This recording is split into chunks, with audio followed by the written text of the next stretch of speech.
So before starting this video, let me tell you that if you have any doubt regarding this problem, you can ping me up on Instagram. Even you can join my Discord server where I put both the links in the comment section. I'll pin them. So in this video, I'm going to discuss the prime subtraction operation, which also occurred in today's LEETCODE 338 challenge or weekly contest, as you may see it. So it is stated that you're given you're given this array and you have to convert this array into a strictly a strictly increasing array, and whether is it possible to make it, and what you can do is you can subtract a prime number which is strictly lesser than that element from it.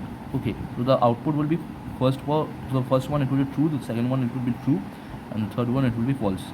So I will be explaining why. Okay, so what is the greedy approach? The greedy approach is to start from the end and try to make the numbers as maximum as possible. Okay, so for this number I won't do anything because once I touch this number becomes small. Okay, so let's go to this 4, 9, 6, 10.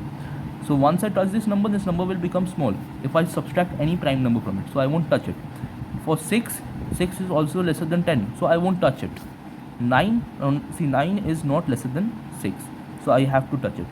So by how much can I subtract it? It is stated that you have to make this strictly lesser. So 9, if I minus 4 from it, then it becomes 5, which is not strictly lesser than this, right? So you have to find a prime number which is greater than equal to 4. Okay, the prime number which is just greater than equal to 4. So what is the prime number which is just greater than equal to 4? 4 is not a prime number, 5 is not a prime number, 6 is not a prime number. Oh, sorry. 5 is a prime number, right? 5 is a prime number. So we can make 9 minus 5. So this becomes 9 minus 5, that is 4. Now for 4 and 4, is it strictly lesser than this? Nope. So I have to change these also. So what is the difference? So what can I do? 4 minus 1, right? So 3. So 3 is the number which is, if we replace it with 3, then it becomes 4, right? 4 is valid. Okay, 4 is valid. But where is the condition? That is 1 is not a prime number, right? 1 is not a prime number. So we have to find out a prime number which is just greater than equal to 1. 1 is not a prime number, 2 is a prime number. So 4 minus 2, that becomes 2, right? That becomes 2. So we can replace it with 2. The final array becomes 2, 4, 6, 10. So it is possible, right? It is possible. I know this was a very roughly explanation. So let's move on to the next. So it will be better for you to understand. So 6, 8, 11, 12. We won't touch it. Okay, in this case we are not going to touch it because it is already in an increasing manner. Okay, so for 5, 8, 3. Okay, so let's check it for 5, 8, 3. For 5, 8, 3, let's say, sorry. So for 5, 8, 3, so we don't touch the last element. Now see, 8 is 8 lesser than 3? No. So we have to find out what 8 minus 3 plus 1, that is 5, 6, 7, 8, 6, right? 6. So what is the prime number which is just greater than equal to 6? 6 is not a prime number, 7 is a prime number, right? So 8 minus 7 becomes 1. Now see, 5 minus 1, first you have to do what? This checking. So is 5 lesser than 1? No. So you have to find out 5 minus 1 plus 1, that is 5, right? So you have to find out a prime number which is greater than equal to 5. So what is a prime number which is greater than equal to 5? 5 is itself a prime number which is greater than equal to 5.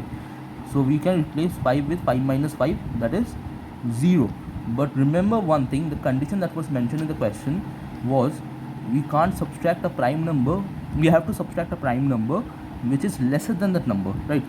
Is 5 lesser than 5? No, it's not lesser than 5. So we can't do anything. Okay, so we are not going to change it. But once we encounter such a situation where this number is greater than equal to this number, we have to return false directly. Okay, so you get it? So this is the basic approach of the question. So what you have to do, check the both numbers.